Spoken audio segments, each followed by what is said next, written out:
Hi, everyone, and welcome to Youth Amplified, a podcast that inspires, empowers, and connects. I'm Ronna. And I'm Brian. And in the spotlight today, the power of welcome. How a simple act of belonging can change a life. We're joined around the table by Roger, Shayyan, and founder of Voices of Survival, Ari Lander. So let's dive right in, Brian. Absolutely, Ronna. I'm going to direct my first question to Shayyan. Shayyan, what do you think? Is belonging a basic human right or a privilege that society hands out to you? If you're asking me Yeah. what I want, ideally, that would be that belonging itself, I would hope, would be where someone wants to be. Someone wants to be in a particular environment. They want to experience that particular sort of maybe culture, and they want to feel like they belong in that environment that they're going towards.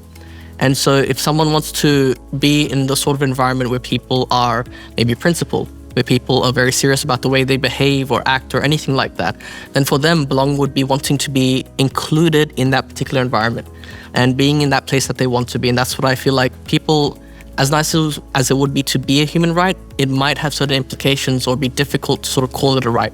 Great insights. Thank you, Shayyan. All right, Roger, let's turn to you. Hello. Why do you think people sometimes hesitate to reach out to someone new? Since we're on the topic of belonging, let's speak about why maybe it's hard to reach out to someone new in order to ascertain the feeling of being the place they belong. And that would be, I feel, sometimes they're not approachable and it's not facilitated. Visiting, meeting someone that's new, I think it's quite a ritual, you know? And the reason, the intention has to be there. And if there's no help, there's these added layers, and people who are more extroverted or more familiar with doing that, they can. But those who are not familiar with reaching out to someone new, if it's not facilitated, that would be hard. Well, you've moved around a fair bit. As the new boy in the room, sort of, did you find people coming to meet you halfway, or did you have to stretch? Yes, so I did move from Western Sydney to Newcastle, and I remember even though I was about 9 years old, I was very aware that I was so different. Many people were Anglo-Saxon Australians who'd been there for generations, and it was hard for me to make new friends because I was different. Spoke differently, acted differently, and for me it was hard to meet people who we knew because I was afraid of rejection. I was afraid that they would make fun of me or bully me. And I had to consider all that as I was doing it. Now, Ari, let's turn to you. Is inclusion about big programs or the little everyday moments? So thank you, Ronna and Brian, for having me here. I think the obvious thing is it's both.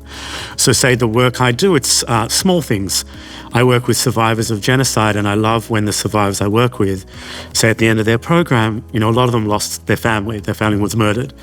And they come and say something really beautiful, like go home to your mothers and fathers if you have them, if you're lucky enough to have your parents, and let them know you love them.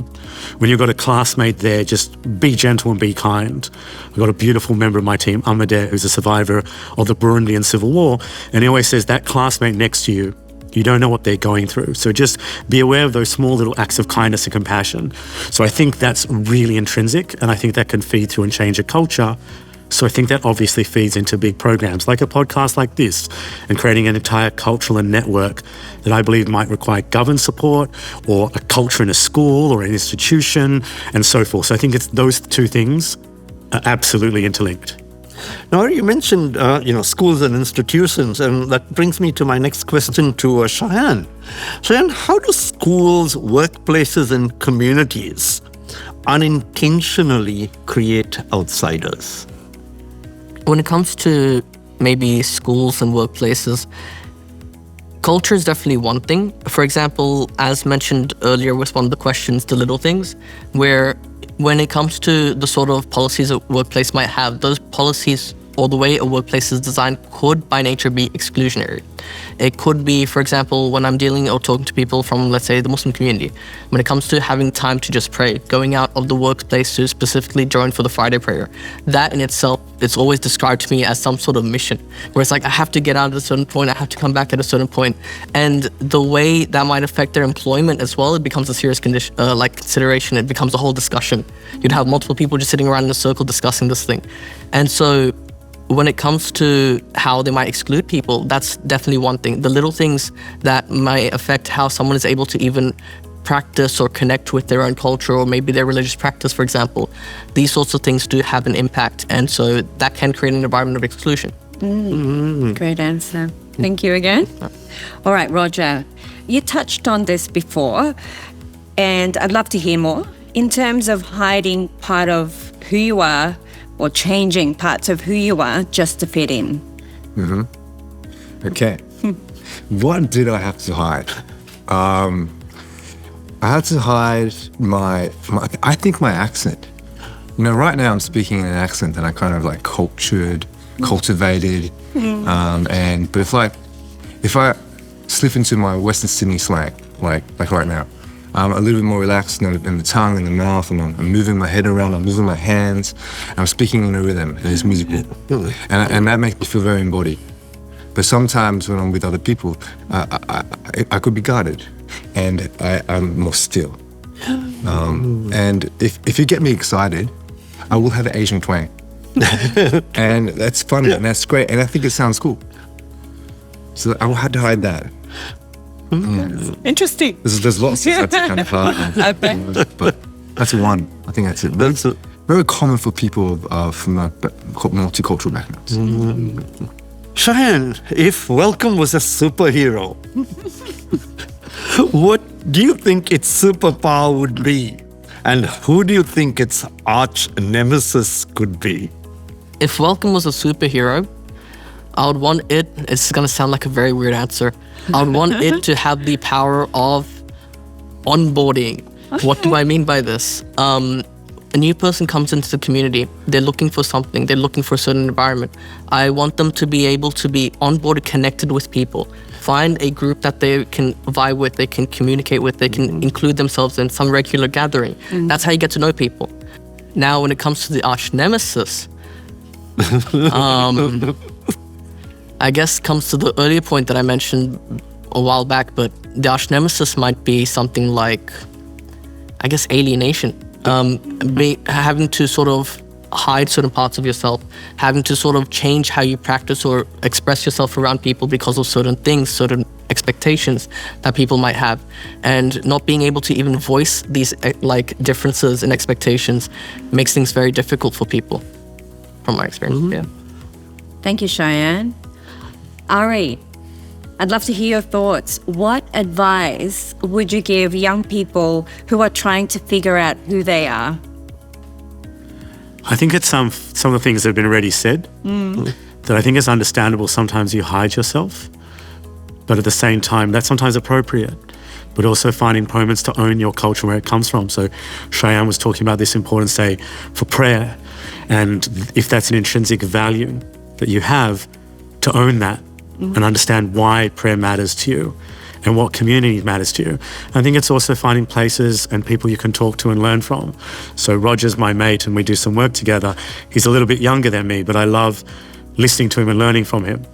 So I think it's finding communities where you can learn from people who are younger and older and people who don't just come from the same culture than you, but also always knowing that the culture that you come from also has a huge amount to give you.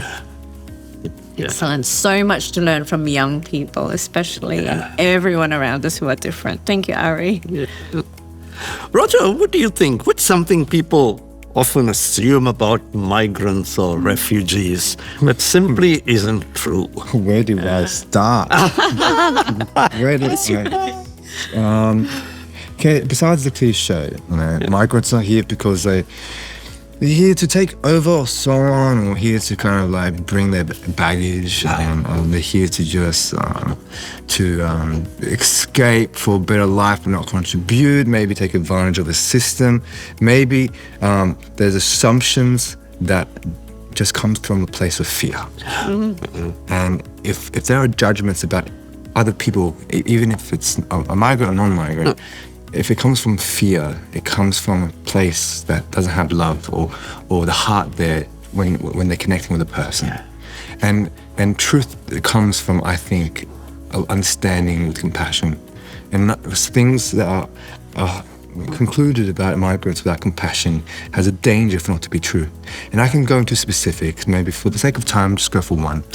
That migrants come here without the intention to be with the culture of the host country. The truth is, they're escaping most of the time, very, very horrific conditions. And they come to a country and that's supporting them in allowing them to live, amalgamating themselves in a way that integrates themselves in society and that's empowering is something that they are grateful to do. And they'll do so in such a beautiful way if they're held in that space. Shayyan, question for you. What's the difference between being invited into a room and actually feeling accepted once you're there? It's a question you would ask yourself, really, more so than everyone else. Because it's a question of, do I feel like I am accepted? It's not a question of, do other people think I'm being accepted? So to ask yourself that question and then you think about it to yourself, it's like, I only feel accepted maybe if, and that might be different for different people. Myself, it might be, if I can just express myself. That, at least for me, makes me feel like I'm accepted to some degree. When you're only invited, you are limited in how you can express yourself. And so that acceptance is being able to express myself, being actually listened to or heard. If I'm invited, I don't really get that all the time. People could just want me there as a figurehead or just someone just looking around, smiling, and that's it. And so I'm not really there to be accepted at all. Roger, Yes. imagine aliens land tomorrow. Okay. What's the one Australian thing you would do to make them feel welcome? Give them a beer, Now you're talking. That's my stereotypical answer. Yeah. Like if I tap into it and give it like some answer with sincerity, I would probably, let's say we're able to communicate and speak English, let's say that. And I would take him to the land. I'll take him to meet the communities and be with nature. Okay. And be around a campfire and share stories and sing. Something like that. All right, Ari, your thoughts again.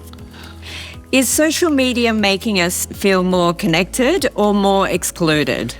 So I'll put a tab out there. I try and avoid social media. I just do professional LinkedIn now because I found it at a certain point, like I love the human connection. So for me, at least, I spend enough time on the screen that I love the human contact. I think there are ways in which social media is an astonishing thing that has opened up places for people to connect in communities that otherwise they couldn't have found that person. It's such a niche thing who's into, say, that aspect of popular culture that might be nerdy, or somebody who comes from a religious minority, they can communicate and learn from a teacher on the other side of the world or practice their language. So I want to acknowledge there are definitely benefits. Yeah. At the same time, in my busy life and the work I do and run a charity, I always try and do the work face to face because I love that kind of experience of what it means to be in the presence of a human being. That's the kind of connection I crave. There are other people who find the social media thing beneficial, and I want to acknowledge that too. Yeah. Ari, what do you think? Is belonging something we receive or something we choose to create? I think it's both again. I'm going to do both every single time. And I guess, with the people I work with, say, who come here as refugees, I think they're creating that sense of belonging and what it means to be, say, an African-Australian, Australian-African, and then within it, what it means to be, say, a father raising children in a culture that's not the same. They've had to adapt, that they can't parent in the same way as they did, say, in Cambodia or Rwanda or in Europe.